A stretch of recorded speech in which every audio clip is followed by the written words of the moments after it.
This economic system called capitalism is very simple, really. First, it requires private property. This skyscraper is private property, and this hoodie is private property too. Before capitalism, if you were a common person, you didn't own anything. The state or the king or the duke or the emir or the emperor or the whoever owned all of the land and everything on it, and much of the time they owned you as well. The ability for a common person to have something that belongs to him or her is an earth-shaking innovation historically. And second, capitalism needs a free market. Individuals need to be able to buy and sell their private property, and these trades are voluntary. It's this non-coercive, voluntary ability to buy and sell in your own personal interest that makes capitalism so morally superior to socialism, aristocracies, dictatorships, or anything else where someone else determines what's in your best interest. Freedom and capitalism go hand in hand, and you cannot have one existing without the other. But the main reason capitalism is the bomb is because of one exceedingly simple idea. Your work and your reward are tied together. Capitalism works because it rewards and incentivizes us to do more work than we would otherwise have to.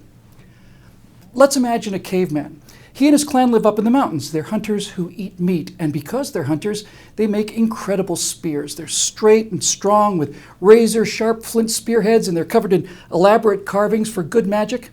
But they don't do much gathering up there, so their baskets kind of look like birds' nests. Now, down in the valley is another tribe. They grow their own food and go out every day to harvest it and bring it home. Since they do very little hunting, their spears are just thin sticks that break almost every time, but their baskets are so well made that they can almost hold water. Now, one day, a guy from the hunter tribe meets a guy from the gatherer tribe in the Midlands, and these two proto-geniuses decide to make a trade. One well-built, powerful spear for one well-made, intricate basket. The spear maker goes back up to the caves. Everyone comes out to marvel at the wonderful basket. No one's ever seen anything like it. He is now the wealthiest man in the clan because he has something that everybody wants and no one else has. Now, here's the actual miracle. If that caveman's a socialist, he's going to lend out the basket to the tribe and it's going to get banged up and people want to hog it, and that leads to several murders until eventually the basket just falls apart. But this proto-capitalist genius stares at the cave ceiling all night and he says to himself, Trevor, you need to make 2 spears a week in order to survive because that's how many get lost or broken. But if you stay up later at night and get up earlier in the morning, I'll bet you could make an extra 3 spears per week. Then he realizes that his daughter's not going to starve to death after all because his idiot son-in-law is going to come in and help him make spears instead of flinging poo at saber-toothed tigers all day. Now, fortunately, the gatherer is also a free trade capitalist, and a few days later, they meet to exchange 3 wonderful spears for 3 excellent baskets, and each goes back home.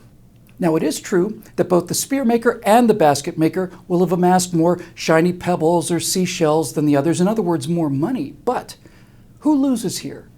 The more trading they do, the more common these items become. And the price goes down on baskets the same way it goes down on 4K televisions as more and more of those are made. Pretty soon, everybody has a better basket than they ever imagined possible. And in the other village, everyone has an incredible spear. Everybody is wealthier, everybody's life is improved, and you would think that would make everybody happy, but not quite.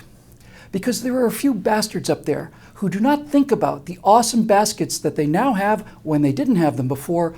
All they can think about is how many shiny stones the guy who did all the work has.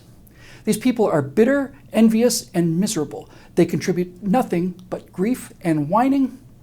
Eventually, they became known as Democrats.